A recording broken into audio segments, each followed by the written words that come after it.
ஆண்டவருடைய பெரிய நாமம் மகிமைப்படுவதாக. அல்லேலூயா. இந்த நாளிலும் இந்த ஞாயிற்றுக்கிழமை ஆராதனையிலே உங்களோடு கூட கலந்து கொண்டு ஆண்டவரை ஆராதிக்க வசனங்களை நானும் கற்றுக்கொண்டு உங்களோடு கூட பகிர்ந்து கொள்வதற்கு கர்த்தர் தந்த நல்ல கிருபைக்காய் நான் ஆண்டவருக்கு நன்றி செலுத்துகிறேன். அருமையான பாஸ்டர் அவர்களுக்கும் முழு சபையின் குழுவிற்கும் நான் என்னுடைய வாழ்த்துதல்களையும் நன்றியும் நான் தெரிவிக்கிறேன். அல்லேலூயா.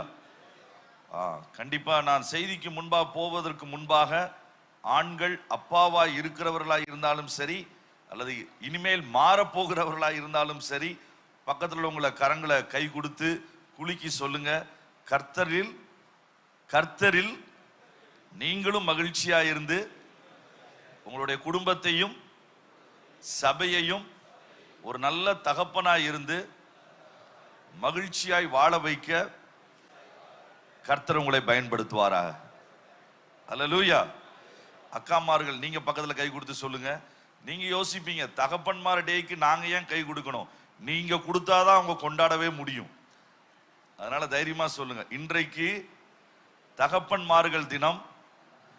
ஆனால் தாயாக நான் கூட நின்றால்தான் அவர்கள் செயல்பட முடியும். ஆகவே நாமும் இணைந்து ஒத்துழைப்பு கொடுப்போம். இன்னைக்கு நிறைய பேர் வீட்டில் சாவி இந்த பக்கம் தான் இருக்கும், செயல்படுறதா இந்த பக்கமா இருக்கும். அதனால நல்ல தகப்பன் செயல்படணும் அப்படின்னா நல்ல ஒரு தாய் கூட நிற்க வேண்டியது அவசியம். நாம் நம்முடைய குழந்தைகளுக்கு மாத்திரமல்ல, ஆவிக்குரிய தகப்பன்மார்களாகவும் எழும்ப வேண்டியது அவசியம். இன்றைக்கு சரீர பிரகாரமாக நம்முடைய பிள்ளைகள் ஒருவேளை இருக்கலாம், சிலருக்கு அது தாமதமாய் கிடைக்கலாம், ஒரு சிலருக்கு அவைகள் இல்லாமல் கூட இருந்திருக்கலாம். ஆனால் கவலைப்பட தேவையில்லை. கர்த்தர் இந்த பூமியிலே ஏராளமான ஆவிக்குரிய பிள்ளைகளுக்கு தகப்பன்களாய் தாயாய் வாழ்வதற்கு நம்மை அழைத்திருக்கிறார். அல்லேலூயா. அதனால அந்த ஒரு கண்ணோட்டத்தோடு கூட நீங்கள் தொடர்ந்து முன்னேறி செல்லுங்கள். ஒரு வசனத்தின் அடிப்படையில் நான் உங்களோடு கூட சில காரியங்களை நான் வேகமாய் இந்த முதல் ஆராதனையிலும் அதனுடைய அடுத்த பகுதியை இரண்டாவது ஆராதனையிலும் நான் பகிர்ந்து கொள்ள விரும்புகிறேன். ஆண்டவருடைய கிருபையினாலே கடந்த 21 ஆண்டுகளாக நானும் என்னுடைய மனைவியும் வட இந்தியாவிலே ஊழியம் செய்வதற்கு கர்த்தர் கிருபை செய்திருக்கிறார். எங்களுடைய முழு நோக்கமும் முழு ஒரு பாரமும் ஆரம்ப நாட்களிலே நான் மருத்துவக் கல்லூரியிலே படிக்கும் பொழுதுதான் ரட்சிக்கப்பட்டேன். திருநெல்வேலி மருத்துவக் கல்லூரியிலே ஒரு பாரம்பரிய கிறிஸ்தவ குடும்பத்திலே பிறந்தவன் அல்ல, ஆனால் ஒரு இந்து குடும்ப பின்னணியிலே பிறந்தவன். ஆண்டவருடைய பெரிய நோக்கம் என்னுடைய முதல் வகுப்பில் இருந்தே கிறிஸ்தவ பள்ளிக்கூடங்களிலே படிக்க ஆண்டவர் வாசல்களை திறந்து கொடுத்திருந்தார். நான் இருந்த பள்ளிக்கூடங்களிலே எனக்கு ஆரம்பத்திலே பாடங்களோடு கூட வேத வசனத்தையும் அவர்கள் சொல்லி கொடுத்தார்கள். அது எந்த அளவுக்கு புரிந்தது என்று தெரியாது, ஆனால் எல்லாம் விதைகளாய் விழுந்தனர். இந்த விதைகள் நான் என்றைக்கு ரட்சிக்கப்பட்டேனோ அன்றைக்கு அவைகள் வளர்ந்தது. அதனால் சண்டே ஸ்கூலாக இருக்கட்டும், சிறு பிள்ளைகள் மத்தியிலே நீங்கள் சொல்லி கொடுக்கிறதா இருக்கட்டும், ஒரு கதையா இருக்கட்டும், ஒன்றும் வீணாய் போவதே கிடையாது. கர்த்தர் அழகாய் அவைகளை ஏற்ற நாட்களிலே அவர் விளைய பண்ணுவார். அதைத்தான் என்னுடைய வாழ்க்கையிலும் செய்தார். CSI திருச்சபை நடத்தக்கூடிய ஒரு சிறிய பள்ளிக்கூடம், தமிழ் வழி பள்ளிக்கூடம், அரசாங்க உதவி பெறுகிற பள்ளிக்கூடத்திலே படிக்கக்கூடிய நிலைமையில்தான் எங்களுடைய குடும்ப சூழ்நிலை இருந்தது. ஆங்கில வழி கற்றுக்கொள்ளக்கூடிய சூழ்நிலை எனக்கு அன்றைக்கு இல்லை. அதற்கு பிறகு ரோமன் கத்தோலிக்க திருச்சபையினால் நடத்தப்படக்கூடிய பள்ளிக்கூடத்திலே சேர்ந்து என்னுடைய உயர் படிப்பை படிக்க ஆண்டவர் உதவி செய்தார். ஆண்டவருடைய மேலான கிருபை. ஒருவேளை அந்த நாட்களிலே நான் இயேசுவை பூரணமாய் அறியவில்லை, ஆனால் அநேக என்னுடைய வாழ்க்கையினுடைய ஒழுங்குகளை அவர்கள் செய்வதற்கு கர்த்தர் அவர்களை பயன்படுத்தினார். அதனால்தான் நான் தைரியமாய் சொல்லுவேன், கிறிஸ்தவ பள்ளிக்கூடங்கள், கிறிஸ்தவ நிறுவனங்கள் இன்றைக்கு எப்படி ஜனங்களை ஆச்சரியமாய் அழகாய் உருவாக்குகின்றனர். நம்முடைய குடும்பமும் அப்படிப்பட்ட ஒரு இடமாய் இருக்க வேண்டும். வேதத்திலே உங்களுக்கு தெரியுமா, ஆக்கில்லா பிரிசில்லா இந்த ஒரு குடும்பம், அவர்களுடைய சொந்த பிள்ளைகளை குறித்து வேதம் ஒன்றுமே சொல்லவில்லை. பிள்ளைகள் இருந்தார்களா இல்லையா நமக்கு தெரியாது, ஆனால் அவர்கள் வீட்டிற்குள் டீ குடிப்பதற்கு போன ஒரு மனிதன் அப்போஸ்தலனாய் மாறினான். அல்லேலூயா. அப்பல்லோ என்கிற அந்த மனிதன் அவர்களுடைய வீட்டிற்கு ஒரு ஐக்கியத்திற்காய் போனான், சில சந்தேகங்களை சரிப்படுத்துவதற்காய் போனான், சில காரியங்களை கற்றுக்கொள்வதற்காய் போனான். ஆனால் அந்த வீட்டிற்குள் உள்ளே போனவன் வெளியே வந்த பொழுது அப்போஸ்தலனாய் பிரகாசிக்க ஆண்டவர் உதவி செய்தார். என்னுடைய ஜெபம், இந்த ஏலிம் அசம்பிளியில இருக்கிற ஒவ்வொருவருடைய குடும்பமும் அப்படிப்பட்ட குடும்பமாய் மாற வேண்டும். நம்முடைய குடும்பத்திற்கு உள்ள வந்துட்டு வெளியில போனாலே அதுல ஒரு பாதிப்பு இருக்க வேண்டும். பக்கத்துல உங்க கையை பிடிச்சு சொல்லுங்க, நம்ம வீட்டுக்குள்ள வந்துட்டு வெளியில போனா ஏதாவது ஒண்ணு நடந்திருக்கணும். அல்லேலூயா. ஒரு வித்தியாசம் நடக்கணும். அதுதான் கர்த்தர் நம்முடைய குடும்பங்களிலே இந்த நாட்களிலே ஆச்சரியமாய் செய்ய விரும்புகிறார். அதற்கு பிறகு என்னுடைய படிப்பை முடித்த பிறகு எனக்கு ஒரு பெரிய வாஞ்சை. என்ன வாஞ்சை என்றால், சீக்கிரமாய் பணம் சம்பாதிக்க வேண்டும். பணம் சம்பாதிக்க வேண்டும் அல்ல, எப்படி சீக்கிரமாய் பணம் சம்பாதிக்க வேண்டும். இதுதான் என்னுடைய நோக்கமாய் இருந்தது. அதை மனதிலே வைத்து வெளிநாடுகளுக்கு போக வேண்டும் என்று நான் பிரயாசப்பட்டேன். ஆனால் ஆண்டவர் இந்த ஒரு சிறிய துரும்பையும் கூட அவருடைய ஊழியத்திற்கென்று அழைத்தார். ஆண்டவர் என்னை அழைத்த பொழுது எனக்கு ஒரு பெரிய நடுக்கமாய் இருந்தது. 2 நடுக்கங்கள். ஒன்று, ஊழியத்திற்கு போனால் நான் முதலாவது நிற்க முடியுமா, நான் செய்ய முடியுமா, ஆண்டவர் சொல்லுகிற இந்த ஊழியத்தை செய்ய முடியுமா என்கிற ஒரு பெரிய நடுக்கம், பயம். இன்னொரு பக்கம், நான் ஊழியத்திற்கு போனால் என் கனவு என்னவாகிறது, நான் யோசித்து வைத்திருக்கிற ட்ரீம்ஸ், என்னை குறித்த கனவு, இவைகளெல்லாம் என்னவாகும் என்று நான் யோசித்தேன். அதிகமாய் அதை குறித்து பயந்தேன், கலங்கினேன். ஆனால் ஆண்டவர் ஆச்சரியமாய் அவருடைய வசனத்தை கொண்டு தெளிவாய் நேரடியாய் பேசின பொழுது எல்லாவற்றையும் கர்த்தர் சரிப்படுத்தினார். இன்றைக்கு 25 வருடங்கள் கழித்து நான் தைரியமாய் சொல்ல முடியும், நான் ஜெபித்ததற்கும் யோசித்ததற்கும் அதிகமாய் என்னிலே, எங்களுடைய குடும்பங்களிலே கிரியை செய்த கர்த்தருக்கு நாங்கள் ஊழியம் செய்கிறோம். அல்லேலூயா. இவ்வளவு செய்ய முடியும் என்று நான் ஒரு நாளும் யோசித்ததில்லை, அதற்கு தகுதியும் இல்லை. ஆனால் கர்த்தர் செய்ய வைத்தார்.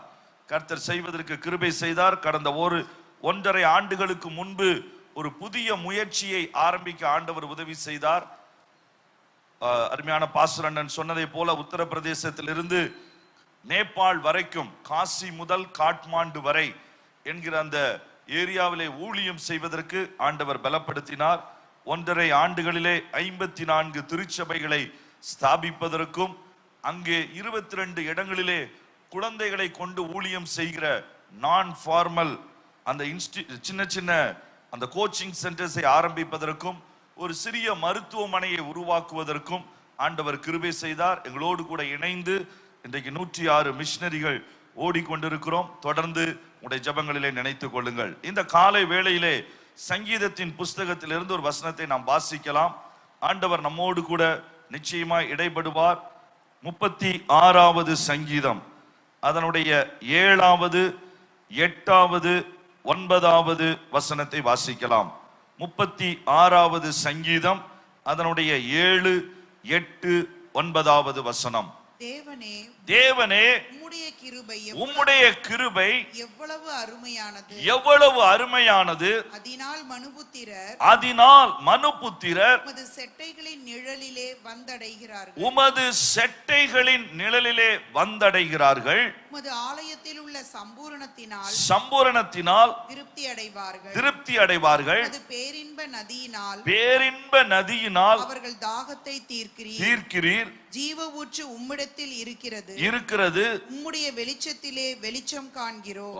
இங்க ஆண்டவர் அழகாய் ஆண்டவருடைய ஆலயத்திலே வருகிற அவர்களுடைய பிள்ளைகளை குறித்து தேவன் தெளிவாய் பேசுகிறார். தேவனுடைய பிள்ளைகள் யார் என்கிற தலைப்பில் தான் நான் பேச போகிறேன். நான் ஆண்டவரை ஏற்றுக்கொண்டு அவருடைய பிள்ளையாய் மாறி இருக்கிறேன். நான் ஆண்டவரை ஏற்றுக்கொண்டு இயேசு கிறிஸ்து என்கிற அந்த ஒரே நாமத்தின் மீது விசுவாசம் வைத்து என்னுடைய பாவ வாழ்க்கையிலிருந்து நான் திரும்பி இருக்கிறேன். அருமையான தம்பி ஆராதனை நடத்தும் போது அழகாய் சொன்னாங்க, இயேசுவின் அந்த பாடுகளினால் தான், இயேசுவின் அந்த மரணத்தினால் தான் நாம் பிதாவை அப்பா பிதாவே என்று அழைக்கிற அந்த உறவுக்குள் இயேசு நம்மை கொண்டு வந்தார். அல்லேலூயா. யார் தேவனுடைய பிள்ளைகள்? கிறிஸ்தவ பெயர் வைத்திருக்கிறவர்கள் தேவ பிள்ளை அல்ல. கிறிஸ்துவின் ஆலயத்திலே வந்தவர்களும் கூட வருவது நல்லது, அவர்களும் கூட தேவனுடைய பிள்ளைகள் அல்ல. ஆனால் யார் அப்பா பிள்ளை என்கிற உறவை அனுபவிக்கிறார்களோ அவர்கள்தான் தேவனுடைய பிள்ளைகள். அதுல எந்த சந்தேகமும் இல்லை. அதனால்தான் நாம் வாரந்தோறும் நம்முடைய இருதயத்தின் ஆழத்திலிருந்து நாம் தினந்தோறும் தேவனை தேடினாலும் இணைந்து குடும்பமாய், ஆவிக்குரிய குடும்பமாய் நாம் சபைக்குள்ளே வருகிறோம். ஆனால் சபையிலே வந்த இந்த தேவ பிள்ளைகள் எப்படி இருக்க வேண்டும் என்று தகப்பன் விரும்புகிறார். What is the dream of our father? என் தகப்பனின் கனவு என்ன? அவர் என்னை எப்படி பார்க்க விரும்புகிறார்? தேவனுடைய பிள்ளைகள் இன்றைக்கு எப்படி இருக்க வேண்டும் என்று ஆண்டவர் விரும்புகிறார் என்பதை நாம் சரியாய் அறிந்தால், அவர் விரும்புகிற வழியிலே நாம் நடக்க ஆயத்தமாய் இருந்தால், இன்றைக்கு நாம் இருப்பதை போல நிச்சயமாய் இருக்க மாட்டோம். அல்லேலூயா. ஏனென்றால் ஆண்டவர் நம்மை குறித்து வைத்திருக்கிற நோக்கங்கள் மிக பெரியது. ஆண்டவர் நம்மை குறித்து வைத்திருக்கிற நினைவுகள் மிக மிக பெரியது. இவைகளை சரியாய் புரிந்து கொண்ட பிள்ளைகள் அதற்கு ஏற்ற வழிகளிலே நிச்சயமாய் வாழ முடியும். இந்த வசனத்தை கவனமாய் நீங்க வாசித்தீர்கள் என்றால் 8வது வசனம் அது அழகாய் சொல்லுகிறது. அந்த ஆலயத்திலே 4 காரியங்கள் இருக்கும் என்று சொல்லுகிறது. தேவனை நம்பி, அவருடைய கிருபையை நம்பி, அவருடைய செட்டைகளுக்குள், அவருடைய ஆலயத்திற்குள் வரக்கூடிய அவருடைய பிள்ளைகளை 4 விதமாய் ஆண்டவர் பார்க்கிறார். முதலாவது அந்த வசனம் அழகாய் சொல்லுகிறது, அவர்கள் திருப்தி அடைந்தவர்கள், சம்பூரணத்தினால் திருப்தி அடைவார்கள் என்கிற வாக்கு தத்துவம். அப்படி என்றால் ஆண்டவர் என்ன சொல்லுகிறார்? தேவனுடைய பிள்ளைகள் யார்? அவருடைய சம்பூரணத்தினால் திருப்தி அடைகிறவர்கள். அல்லேலூயா. உலகத்தினால் அல்ல, மற்ற காரியங்களினால் அல்ல, நம்மை திருப்தி செய்கிறவர் யார்? தேவன். இரண்டாவது அது சொல்லுகிறது, பேரின்ப நதியினால் தாகம் தீர்க்கப்பட்டவர்கள், அவர்கள்தான் ஆண்டவருடைய ஆலயத்திலே வருகிற அவருடைய பிள்ளைகள். மூன்றாவது அது சொல்லுகிறது, இவர்கள் திருப்தி அடைந்தவர்கள் ஒரு பக்கம், இவர்கள் தாகம் தீர்க்கப்பட்டவர்கள் ஒரு பக்கம். ஆனால் அதோடு நின்று விடவில்லை, இவர்களுக்குள் இருந்து ஜீவ ஊற்று அது புறப்பட்டு உலகத்திற்குள் அது செல்லும். அல்லேலூயா. அதுதான் ஆண்டவர் சொல்லுகிற காரியம். ஏனென்றால் அநேகர் யோசிக்கிறார்கள், தேவன் எனக்கு செய்வதற்கு என்ன வைத்திருக்கிறார் என்பதை மாத்திரம் அறிந்தவர்கள் உண்டு. நீங்க யோசித்து பாருங்க, ஒரு ரூபா நோட்ல அல்லது ஒரு காயின்ல ஒரு பக்கம் முக்கியமா, 2 பக்கம் முக்கியமா? 2 பக்கம் முக்கியம். ஒரு ரூபா தாளுல ஒரு பக்கம் மாத்திரம் நல்லா பிரிண்ட் ஆயிருக்குது, இன்னொரு பக்கம் பிரிண்டே ஆகல. என்ன அது எந்த விதத்தில் நமக்கு பயன்படும்? ஒரு விதத்திலும் அது நமக்கு பயன்படாது. அதே போலதான் தேவனுடைய பிள்ளைகளுக்கு ஆசீர்வாதமும் உண்டு, அவர்கள் செய்ய வேண்டிய பொறுப்பும் உண்டு. அவர்களுக்கு தேவன் வைத்திருக்கிற மிகப்பெரிய காருண்யங்களும் உண்டு, அவர்கள் செய்து நிறைவேற்ற வேண்டிய தரிசனங்களும் உண்டு. அந்த ரெண்டையும் சேர்த்துதான் இந்த வசனம் அழகாய் சொல்லுகிறது. முதல் பகுதியிலே அவர் திருப்தி ஆக்குகிறார், அவர் தாகம் தீர்க்கிறார். ஆனால் 2வது பகுதியில ஜீவ ஊற்று அது நம்முடைய இருதயத்திலே அவர் தருகிறார், அது இந்த உலகத்திற்குள் ஓட வேண்டும் என்று. 4வதாய் கடைசியாய் அவருடைய வெளிச்சத்திலே நாம் வெளிச்சத்தை பெற்று இந்த உலகத்திற்கு வெளிச்சமாய் வாழ ஆண்டவர் நம்மை அழைக்கிறார். சோ இந்த 4 காரியங்களும், திருப்தி அடைந்த ஒரு வாழ்க்கை, தாகம் தீர்க்கப்பட்ட ஒரு வாழ்க்கை, ஜீவ ஊற்றாய் வாழுகிற ஒரு வாழ்க்கை, வெளிச்சத்தை தருகிற ஒரு வாழ்க்கை, இதனாலையும் சேர்த்து நீங்கள் கொஞ்சம் கவனமாய் இதை தியானித்து இதன் அடிப்படையில் நம்முடைய வாழ்க்கையை வாழ ஆரம்பிப்போம் என்றால் அது மிகப்பெரிய ஆசீர்வாதமாய் இருக்கும். இன்றைக்கு நான் ஒரு பகுதியை இந்த முதல் ஆராதனையில் நான் வேகமாய் உங்களோடு கூட பகிர்ந்து கொள்ள விரும்புகிறேன். ஆண்டவர் நீங்களும் நானும் வெளிச்சம் பெற்ற பிள்ளைகளாய் மாத்திரமல்ல, வெளிச்சம் தருகிற பிள்ளைகளாய் நாம் மாற வேண்டும்.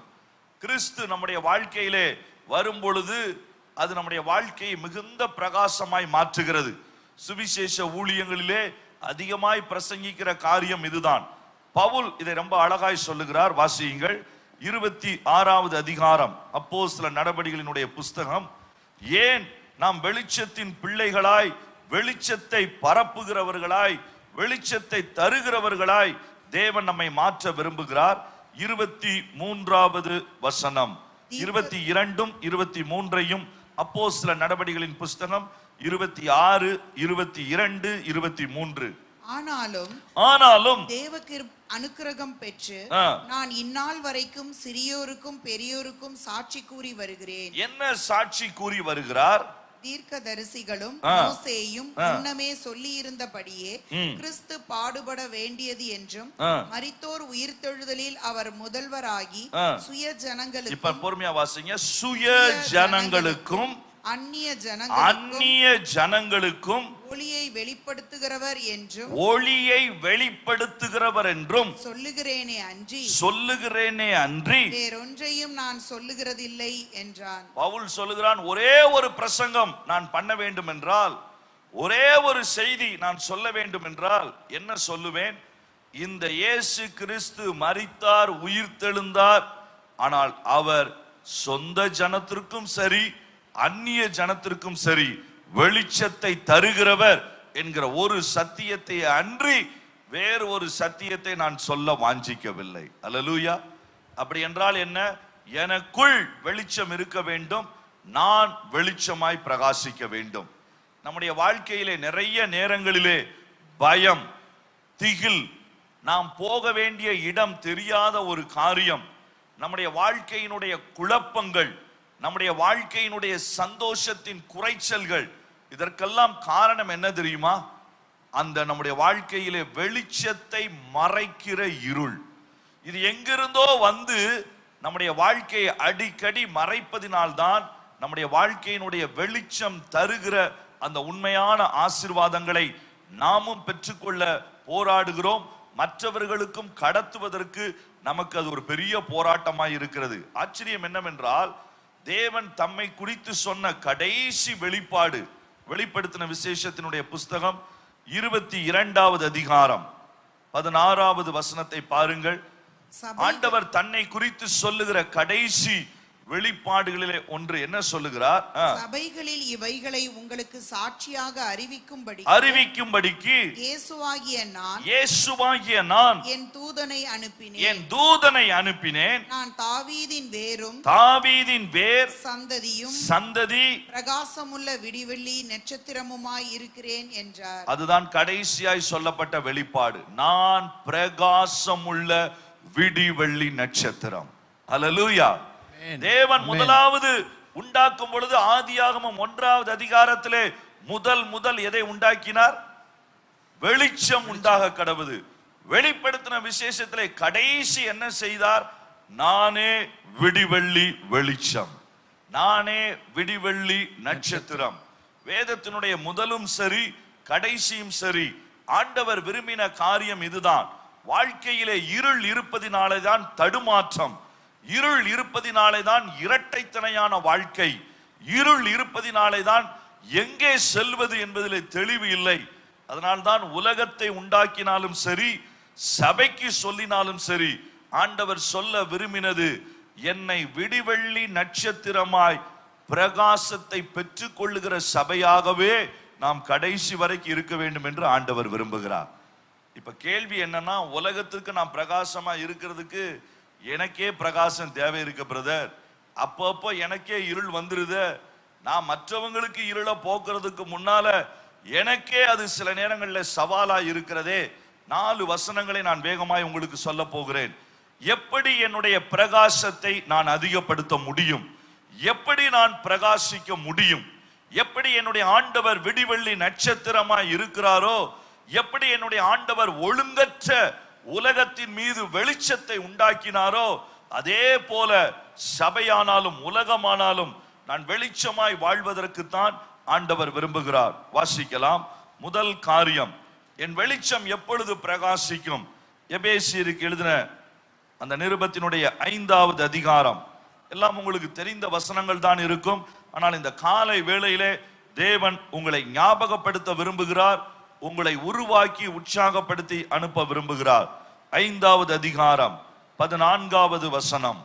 ஆதலால் தூங்குகிற நீ விழித்து மரித்தோரை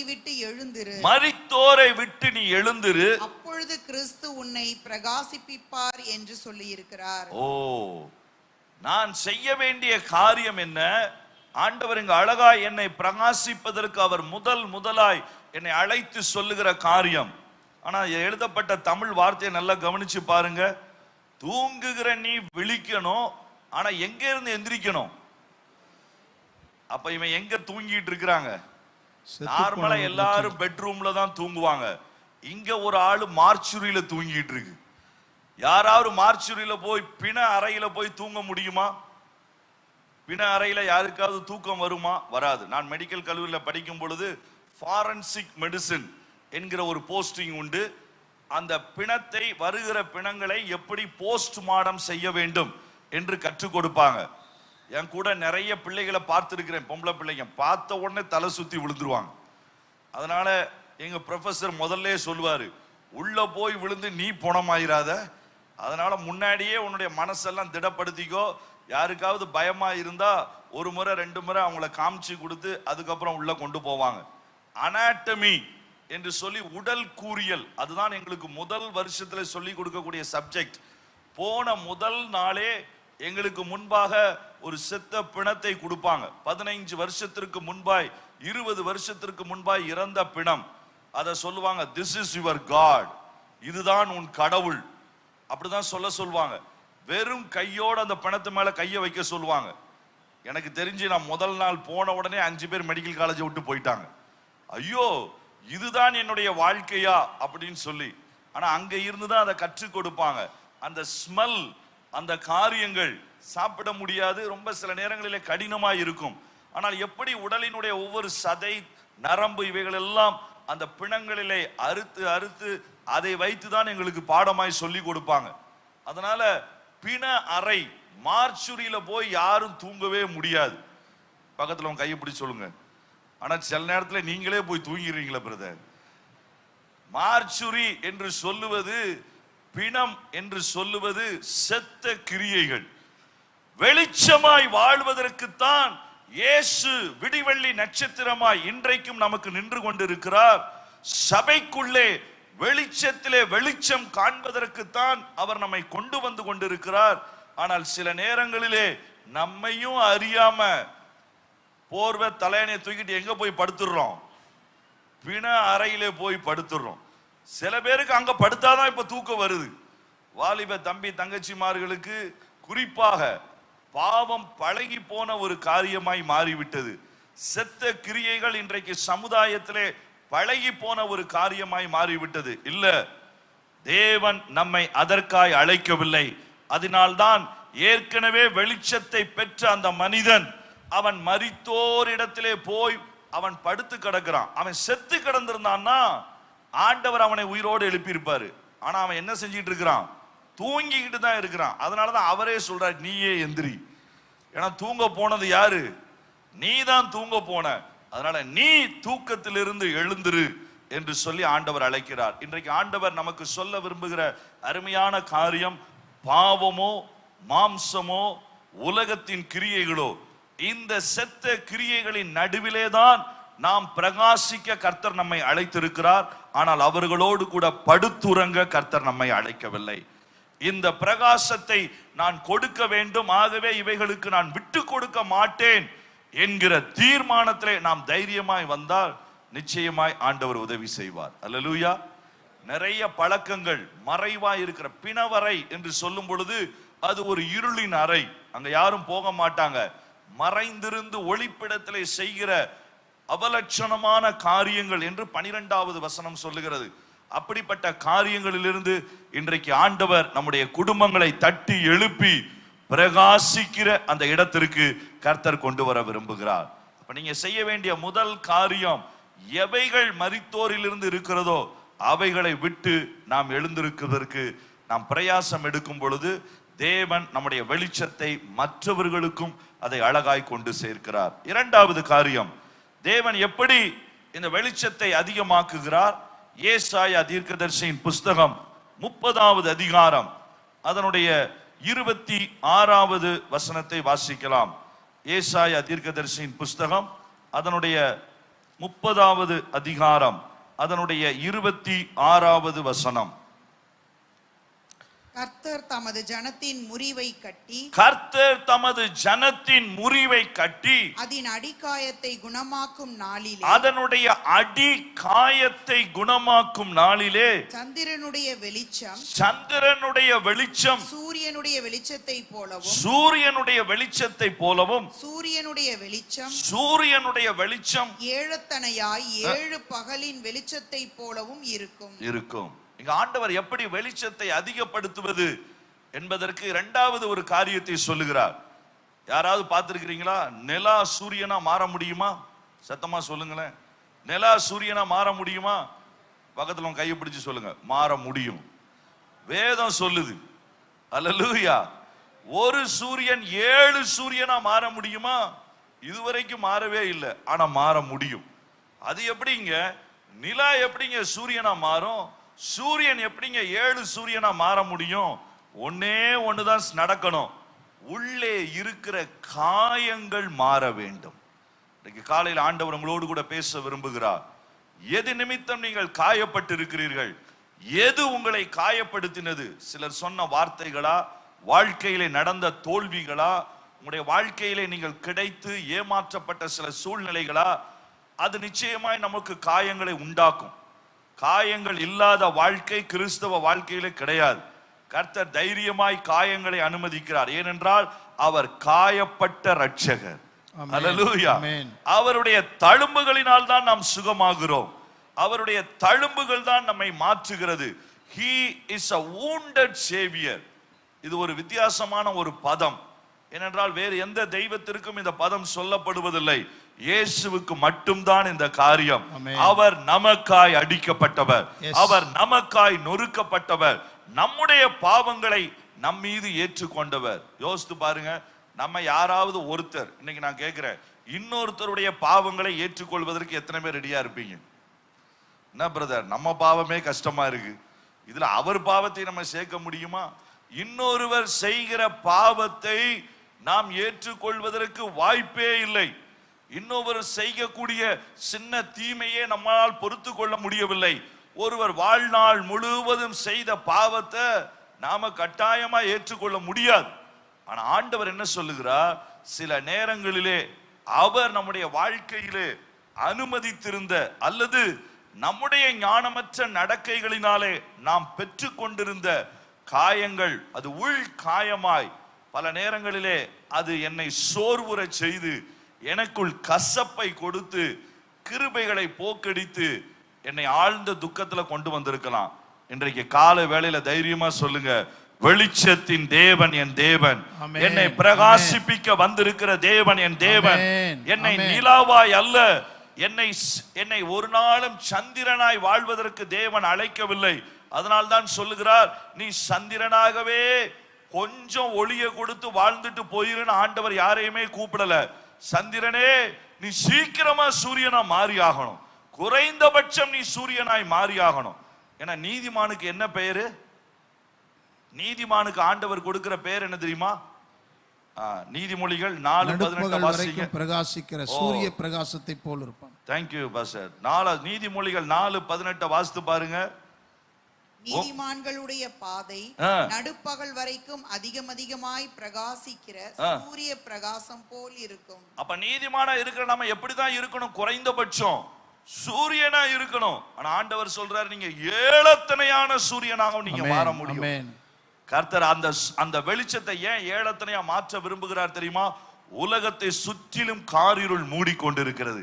அதனால ஆண்டவருக்கு தேவை ஏழத்தனையாய் பிரகாசிக்கிற சூரியன்கள். ஆண்டவருக்கு தேவை நிலாக்கள் அல்ல, ஆண்டவருக்கு தேவை சந்திரன் அல்ல. யாரோ ஒருவருடைய வெளிச்சத்தை பெற்று, யாரோ இன்னொருவருடைய ஜெபத்திலே, யாரோ இன்னொருவருடைய தயவிலே வாழுகிற நிலாவாய் அல்ல, தானே பிரகாசிக்கிற தேவனால் பிரகாசிப்பிக்கப்பட்ட சூரியனை போல, ஏழத்தனையான சூரியனை போல வாழ கர்த்தர் அழைக்கிறார். அல்லேலூயா. அதுக்கு ஒன்னே ஒண்ணுதான் செய்யணும். என் காயம் இருந்தா பரவாயில்ல ஆண்டவரே, அதை நீங்க இன்றைக்கு குணமாக்குங்க. நான் அதை மன்னிச்சிடுறேன், நான் அதை விட்டுடுறேன். இந்த அன்பும் மன்னிப்பும் எங்க சேருகிறதோ அங்க சூரிய பிரகாசம் தானா நடக்கும். இது யார் தெரியுமா சொல்றா? வாசிங்க. நியாயாதிபதிகளின் புஸ்தகம் 5வது அதிகாரம் கடைசி வசனம். எப்ப நம்ம சூரியனை போல பிரகாசிக்க முடியும்? எப்ப நம்ம நடக்கும்? இது யாருக்கு நடந்தது? இதை வாழ்க்கையில் அனுபவித்த அந்த பெண் எழுதுகிறாள். பெண் தீர்க்க தரிசினி அவர்கள் எழுதுகிறார்கள். நியாயாதிபதிகள் 5:31வது வசனம். கர்த்தாவே, உம்மை பகைக்கிற யாவரும் இப்படியே அழிய கடவர்கள். அவரில் அன்பு கூறுகிறவர்களோ வல்லமையோடே உதிக்கிற சூரியனை போல இருக்க கடவர்கள் என்று பாடினார்கள். பின்பு தேசம் 40 வருஷம் அமைதலாக இருந்தது. அல்லேலூயா. அவர் சொல்றாங்க பாத்தீங்களா, அவரிடத்திலே அன்பு கூறுகிறவர்கள் எப்படி பிரகாசிப்பாங்க? வல்லமையோடு உதிக்கிற சூரியனை போல இருப்பாங்க. அவங்க அப்படி பிரகாசிச்சாங்கன்னா தேசம் எப்படி இருக்குமா? 40 வருஷம், ஒரு தலைமுறை வரைக்கும் கூட அது அமைதலாய் இருக்க முடியும். இன்றைக்கு தேசத்திற்கு ஆசீர்வாதமா மாறுறதுக்கு தான் கர்த்தர் உங்களை மாற்ற விரும்புகிறார். இன்னொரு தடவை பக்கத்துல உங்களை பார்த்து சொல்லுங்க, இனி நிலா வேண்டாம், சூரியனா நீங்க மாறிடணும். நான் சொல்ற சூரியனை நீங்க வேற மாதிரி எடுத்துக்கிடாதீங்க.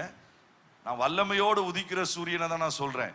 இந்த சூரியன் இது பிரகாசிக்கும் போது தேசம் எப்படி இருக்கும்? அமைதலாய், எந்த யுத்தங்களும் இல்லாம தேசமே அமைதலாய் இருந்தா நம்ம வீடு எப்படி இருக்கும்? அது ஆச்சரியமா இருக்கும். அப்ப பிரகாசிக்க வேண்டியது நாம தான். இத முழு ஏளத்தனையான பிரகாசத்தை தடுக்கிறது என்ன தெரியுமா? எனக்குள் இருக்கிற ஒரு காயம், எனக்குள் இருக்கிற ஒரு நேசித்து மன்னிக்க முடியாத ஒரு காரியம், அது என்னை சந்திரனிலிருந்து சூரியனாய் மாற முடியாமல், சூரியனிலிருந்து ஏளத்தனையான பிரகாசமுள்ள சூரியனாய் மாற விடாமல் அது என்னை மாற்றி கொண்டிருக்கிறது. ஆனால் அந்த காலை ஆராதனையில கர்த்தர் காயங்களை கட்டி முறிவை நீக்கி ஏளத்தனையான பிரகாசத்தோடு நம்ம வாழணும். எங்க கூட ஒரு தம்பி இருக்கிறாரு. அவர் ஞானஸ்தானம் கொடுக்கும்போது தொட்டியில இறங்கினதுக்கு அப்புறம் என்னைய முதல் முறை நான் அவரோட கூட அண்ணே நீங்களும் வாங்கன்னு சொன்னாரு. சரின்னு ஞானஸ்தானம் கொடுக்கறதுக்கு முன்னாடி பொதுவா நாங்க கேள்விகள் கேட்போம். இயேசுவை சொந்த இரட்சகராய் ஏற்று அதை எந்த அழுத்தமும் இல்லாமல் மனப்பூர்வமாய் அவர்தான் இரட்சகர் என்று அறிந்து அறிக்கையிடுகிறீர்களா என்று சொல்லி ஒரு 2-3 கேள்விகள், மற்றவர்களுக்கும் அது தெரியணும் என்பதற்காய். இவர் என்ன தெரியுமா கேட்டார்? முதல் கேள்வி, ஒரு அம்மா ஞானஸ்தானம் எடுக்க வந்திருந்தாங்க. உன் மாமியாரை திட்டாமல் தினந்தோறும் அன்போடு கூட சாப்பாடு போடுவாயா? எனக்கு ஒண்ணுமே புரியல. என்னப்பா இப்படி கேள்வி கேட்குறீங்க? பையா, இவங்கிட்ட இயேசுவை நேசிக்கிறியான்னு சொன்னா ஆமான்ட்டு போயிடுவாங்க. ஆனா மாமியாரை நேசிக்கிறியான்னு கேட்டாதான் கரெக்டா சொல்லுவாங்க. இங்க மாமியாரை நேசிச்சாங்கன்னா அங்க மகிமையின் கர்த்தரை கட்டாய நேசிப்பாங்க. அதனால இவங்க தொட்டிக்குள்ள வச்சே இந்த கேள்வியை கேட்டுறணும் பையா. அப்பதான் இவங்க மாமியாரும் கேட்டுக்கிட்டு இருக்கிறாங்க, அவங்களும் மனம் திரும்புவாங்க, அவங்களும் காரியங்களை செய்வாங்க. எனக்கு விசித்திரமாய் இருந்தது, ஆச்சரியமாய் இருந்தது. ஏனென்றால் காயம் உள்ளே இருப்பதினாலே தான் அன்பு வெளியே வர முடியல. அன்பு வர முடியாதனாலதான் மன்னிப்பு செயல்பட முடியல. இது செயல்பட முடியாதனாலதான் சந்திரன் சந்திரனாகவே நின்று கடைசி வரைக்கும் அது முடிஞ்சிருது.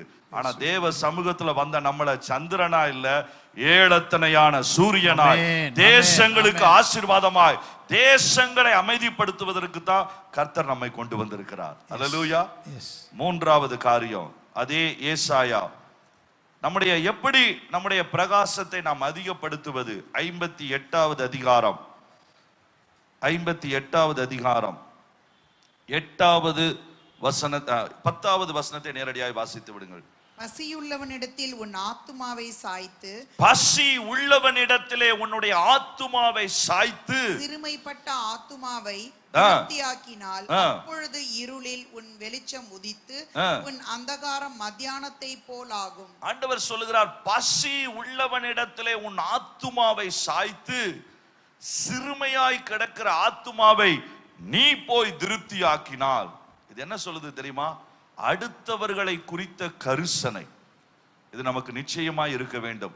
நான் தாகம் தீர்க்கப்பட்டேன், அல்லேலூயா, கர்த்தர் என்னை திருப்தி ஆக்கினார், பெரிய சந்தோஷம். எதற்கு? நான் என்னுடைய ஆத்துமாவை என்ன செய்யணுமா? சாய்த்து. அப்படின்னா என்ன அர்த்தம்னா, நம்ம ஆத்துமா எந்த பக்கம் கரெக்டா சாயணும்ன்றது அவசியம். இன்றைக்கு நம்முடைய ஆத்துமா ஒருவேளை தன்னை குறித்தே சாய்ந்திருந்தால் அங்கு பிரகாசம் வருவதற்கு வாய்ப்பில்லை. அதனாலதான் ஆண்டவர் சொல்றார், பசியாய் இருக்கிற ஏழைகள் உண்டு, ஆத்துமாவிலே சிறுமைப்பட்ட ஜனங்கள் திருச்சியை சுற்றிலும் உண்டு, இந்திய தேசத்திலே உண்டு. உங்களுக்கு தெரியுமா, நாங்க ஊழியம் செய்கிற இடத்துல முஷஹார் என்கிற ஒரு ஜாதியை சேர்ந்தவர்கள் இருக்கிறார்கள். பொதுவாய் கிறிஸ்தவத்திலே நாம் ஜாதியை பார்ப்பதில்லை, நீங்கள் புரிந்து கொள்வதற்காய் சொல்லுகிறேன். அவர்களுக்கு மகா தலித் என்கிற பெயர் உண்டு.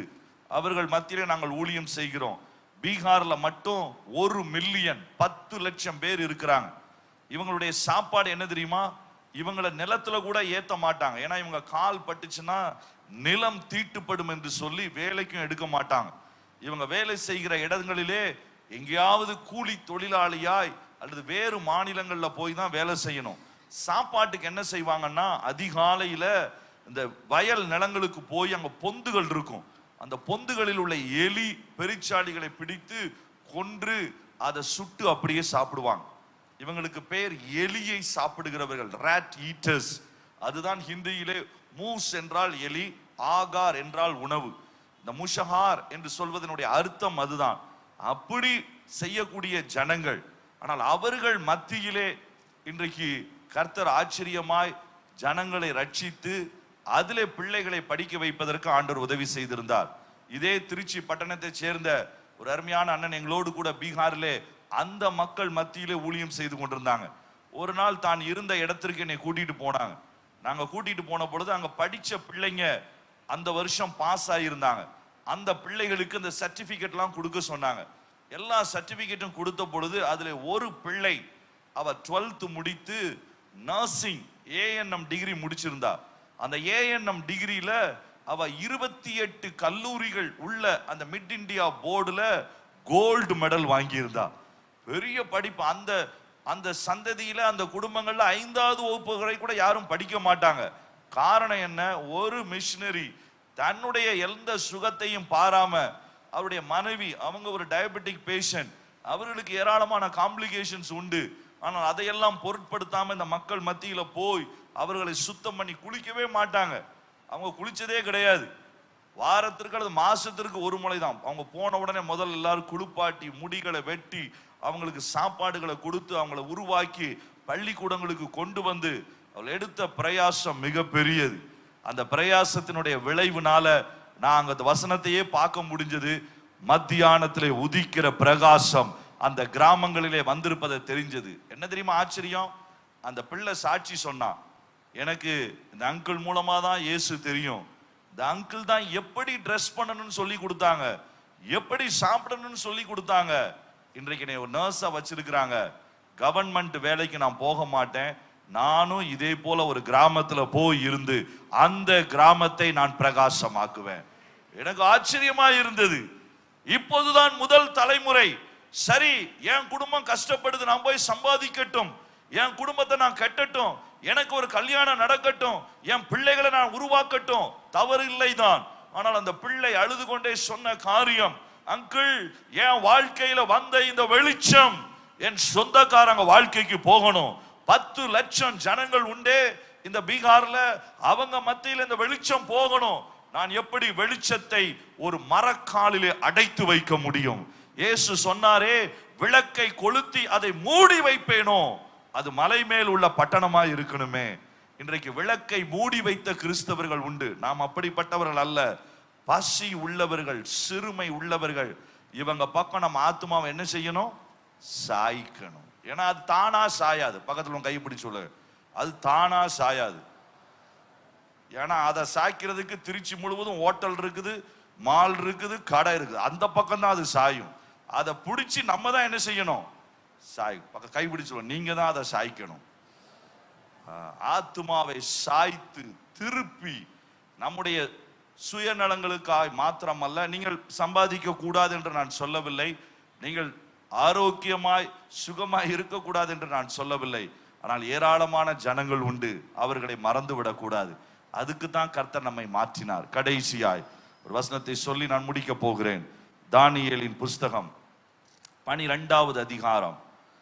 எப்படி நாம் பிரகாசிக்கிற வெளிச்சமாய் மாற முடியும்? 3வது வசனம், தானியேல் 12:3.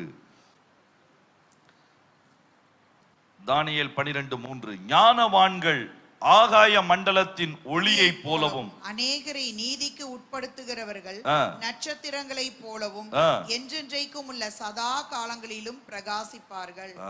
ஆண்டவர் சொல்லுகிறார், நான் ஒரு விடிவெள்ளி நட்சத்திரம். அதுதான் சபைக்கு அவர் சொன்ன வார்த்தை. ஆனால் சபைக்கு உள்ளேயும் அவர் நட்சத்திரங்களைத்தான் அவர் விரும்புகிறார். அல்லேலூயா. நட்சத்திரம்னா நம்ம இங்கிலீஷ்ல என்ன சொல்லுவோம்? ஸ்டார். பக்கத்துல கையை பிடிச்சு சொல்லுங்க, நீங்க தாங்க ஸ்டாரு, சூப்பர் ஸ்டார் எல்லாமே. அல்லேலூயா. நம்ம யாரையோ வெளியில போஸ்ட் ஓட்டினவங்கள பார்த்து அவங்க தான் சூப்பர் ஸ்டார் நம்ம நினைக்கிறோம். அவங்க இல்ல. ஸ்டார் எல்லாம் எதுக்குள்ளதான் இருக்குது? சபைக்கு உள்ளதான் இருக்குது. ஆனா இந்த ஸ்டார் எப்ப பிரகாசிக்கும்? அது வசனம் சொல்லுகிறது, அநேகரை நீதிக்கு உட்படுத்துகிறவர்கள், ஆத்தும ஆதாயம் செய்கிறவர்கள். அவர்கள் தேவன் எப்படி விடிவெள்ளி நட்சத்திரமாய் பிரகாசிக்கிறாரோ அதே போல சபையிலே அவர்களும் பிரகாசிப்பார்கள். ஒரு சிலரையாவது என்று அது சொல்லவில்லை, அநேகரை நீதிக்கு உட்படுத்துகிறவர்கள். இது ஆத்தும ஆதாய பணியில நமக்கு திருப்தியே வர முடியாது.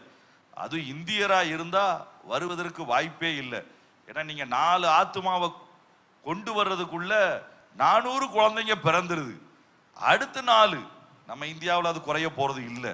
அதனால அநேகரை ஆவிக்கு உட்படுத்துகிறவர்களாய், அநேகரை பிரகாசிக்கிற நட்சத்திரங்களா நம்ம கொண்டு வரணும். சமாரிய ஸ்திரீ எனக்கு எப்போதுமே ஒரு சவால். விபச்சாரத்திலே மாட்டினவள். ஒரே ஒரு தீர்க்க தரிசனம் தான் இயேசு சொன்னார். அந்த தீர்க்க தரிசனத்தை நம்மளை பார்த்து சொல்லியிருந்தார்னா உன் வேலையை பார்த்துட்டு போயான்னு சொல்லியிருந்திருப்போம். இயேசு சொன்ன தீர்க்க தரிசனத்திலே கடுமையான தீர்க்க தரிசனம். நீ இத்தனை பேரோட வாழ்ந்திருக்கிறாய், அவர்களும் உன் புருஷர் அல்ல. இப்பொழுது இருக்கிறாய், அவனும் புருஷன் அல்ல என்று சொன்னா உங்க வேலையை பார்த்துட்டு நீங்க போங்க, யூதர்கள் இப்படித்தான் எங்களை சொல்லுவீங்கன்னு சொல்லிட்டு போயிருப்பாங்க. இயேசு இப்படி சொல்லல, நீ வாழ்ந்து சுகித்திருப்பாய், நீ இதை செய்வாய் அதை செய்வான்ற தீர்க்க தரிசனம் இல்லை. ஆனா இந்த தீர்க்க தரிசனம் அவளுடைய வாழ்க்கையை மாற்றிச்சு. ஊர்ல போய் என்ன சொன்னா? நான் என்ன செய்தேனோ அதை சொன்னார். அதை ஓடி போய் சொன்ன பொழுது வேதம் சொல்லுகிறது, சமாரிய சிறியை துப்பினவர்கள், இழக்கமாய் பேசினவர்கள் சொன்னார்கள், அவள் வார்த்தையின் நிமித்தம் இயேசுவை விசுவாசித்தார்கள். ஒரு சமாரிய ஸ்திரீ மத்தியான நேரத்துல வந்து 1 மணி நேரம் இயேசுவோட கூட நின்று இவ்வளவு பெரிய ஒரு பிரகாசிக்கிற விடிவெள்ளி நட்சத்திரமா அவ மாறினா. இந்த சமாரிய ஸ்திரியை குறித்து நான் நிறைய வரலாற்று புஸ்தகங்கள்ல தேடி பார்த்தேன், ஸ்காலர்ஸ் எழுதின புஸ்தகங்கள்ல தேடி பார்த்தேன். இவளை கட்டாயம் ஆண்டவர் சபை நாட்களிலே பயன்படுத்தி இருக்க வேண்டுமே, ஆனா எங்கேயுமே அவளை பார்க்க முடியல. அது எனக்கு ரொம்ப பிடிச்சிருந்தது. ஏன் தெரியுமா? விடிவெள்ளி நட்சத்திரம் அது தேவையான நேரத்துல வந்து தன் பணியை செய்துவிட்டு அது போய்கொண்டே இருக்கும். உலகத்தினுடைய ஸ்டாரை போல புகழ்ச்சியும் மகிழ்மையும் அது ஒரு நாளும் விரும்பாது. இவளுக்கு தெரிந்தது இவர் தான் மேசியா.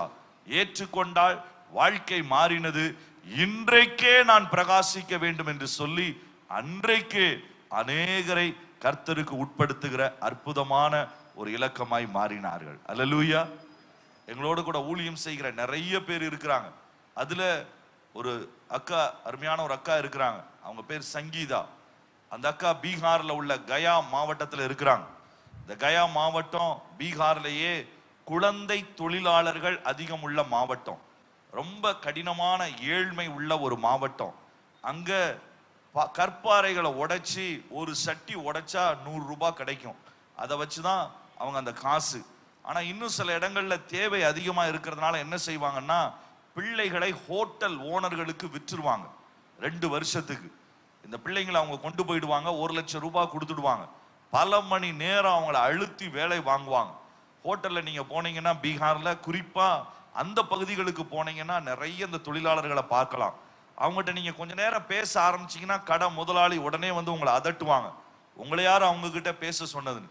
ஏன்னா அந்த பிள்ளைங்க 14-15 மணி நேரம் வேலை வாங்குவாங்க. சாப்பிட்றதுக்கு மட்டும்தான் கொஞ்சம் காசு கொடுப்பாங்க. மற்ற நேரங்களில் கொஞ்ச நேரம் டிவிகளை காண்பித்து அவங்கள கவர்ந்து இழுத்து அங்க வச்சிருப்பாங்க.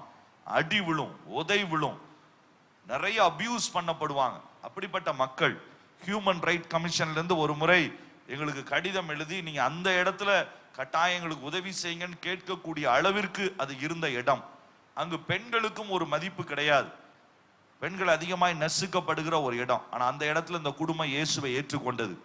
பனை ஏறுகிற சின்ன ஒரு தொழில், அங்கு கிடைக்கக்கூடிய நதிகளிலே பிடிக்கக்கூடிய மீனை பிடித்து விற்று அங்கு இருக்கக்கூடிய வயல்வெளிகளிலே தினந்தோறும் வேலை செய்து பிழைக்கிற குடும்பத்திலே பிறந்தவர் தான் இந்த சங்கீதா என்கிற இந்த அருமையான சகோதரி. இவர்களுக்கு 4 பிள்ளைங்க. வேலை வாய்ப்பு வறுமை அதிகமா அழுத்தினதுனால அவங்க கணவர் ஒரு ட்ரக் ஓட்டக்கூடிய டிரைவராய் பயிற்சி பெற்றார். அதற்கு பிறகு கொஞ்சம் குடும்பம் வளர ஆரம்பித்தது. ஆனால் இயேசுவை ஏற்றுக்கொண்டார்கள் குடும்பமாய். உடைய தாயாரும் ஏற்றுக்கொண்டார்கள். இப்பொழுது இயேசுவுக்கு எதையாவது செய்ய வேண்டும் என்கிற ஒரு வாஞ்சை இவங்களுக்கு. இவங்க ஊர்ல சபை கிடையாது, இவங்க தாலுகாவிலே சபை கிடையாது.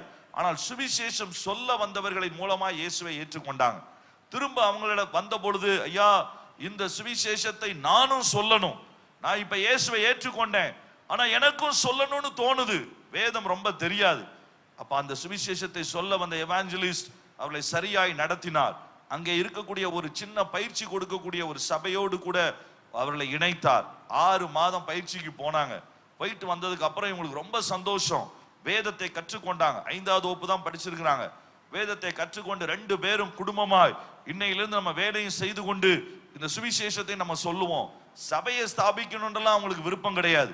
ஆனா அந்த சுவிசேஷத்தை சொல்லி அநேகரை கொண்டு வரணும்னு சொல்லி. ஆனா திடீர்னு ஒரு செய்தி வந்தது. அவருடைய கணவர் அந்த கல்கத்தாவுக்கு ஒரு லாரியில ட்ரக்கு கொண்டு போகும் பொழுது கஞ்சாவை அவருக்கு தெரியாம அந்த பொருட்களோடு கூட ஒளித்து வைத்திருந்தாங்க. அந்த போலீஸ் செக்கிங்ல அவர் மாட்டிக்கொண்டார். முதலாளியும் அவரை கைவிட்டார். இவருக்கு எதுவுமே தெரியாது. ஜெயிலுக்கு போனார். ஜெயில அந்த நீதிபதி சொன்னாரு, சரி உன்னுடைய குடும்ப நிலைமையை பார்த்து நான் முன் ஜாமீன் தருவதற்கு ஆயத்தம், ஆனால் 2 லட்சம் ரூபாய் நீ பே பண்ண வேண்டும். இவங்க சொன்னாங்க, அந்த அளவுக்கு எனக்கு பணம் இல்லை. இந்த கணவன் 2 பேரும் அழுதாங்க. நிலத்தை வீட்டை விட்டாவது செய்து விடலாமா? கணவன் சொன்னார், 4 பிள்ளைங்க இருக்கிறாங்க, அந்த ஒரு சின்ன வீடு தான் இருக்குது, அதை நீ எதுவும் செஞ்சிடாத. அதனால நான் ஜெயில இருக்கிறேன், நீ உன்னுடைய வேலை நீ அங்கு செய். இவங்க திரும்பி ஊருக்கு வந்தாங்க. ஒரே அவமானம், நிந்தை. இயேசுவை ஏற்றுக்கொண்டாயே, இதனாலதான் உனக்கு இப்படி நடந்தது. நீ தேவதையை கைவிட்டாயே, அதனாலதான் உனக்கு நடந்தது. இன்னொரு பக்கம், இயேசு இயேசு என்று சொன்னாய், கஞ்சா கடத்துகிற வேலையை தான் செய்தாயா, ஏதோ ரொம்ப பரிசுத்த வாட்டியை போல பேசினாயே என்று சொல்லுகிற வார்த்தைகள், இதெல்லாம் அவங்களை காயப்படுத்தினது. ஆனா ஒரு நாளிலே அழுது முடிவு செய்தார்கள், இயேசுவே எப்படியாகிலும் நான் இந்த காரியத்தை செய்ய வேண்டும், இந்த வெளிச்சத்தை கொண்டு போக வேண்டும், உம்முடைய ஆவியின் பலன், உம்முடைய கரத்தின் பலன் எனக்கு வேண்டும் என்று சொல்லி. அடுத்த நாள் காலையிலே பக்கத்து வீட்டுல இருந்த ஒரு அக்கா வந்து கூப்பிட்டாங்க, என் கணவருக்கு காய்ச்சலே குறைய மாட்டேங்குது, நடுங்குது, இறந்து போய் விடுவாரோ என்று நான் பயப்படுகிறேன், சீக்கிரமா நீங்க வந்து பாருங்க. இவங்க போனாங்க, பார்த்தாங்க, சொன்னாங்க, நான் ஜெபிக்கட்டுமான்னு.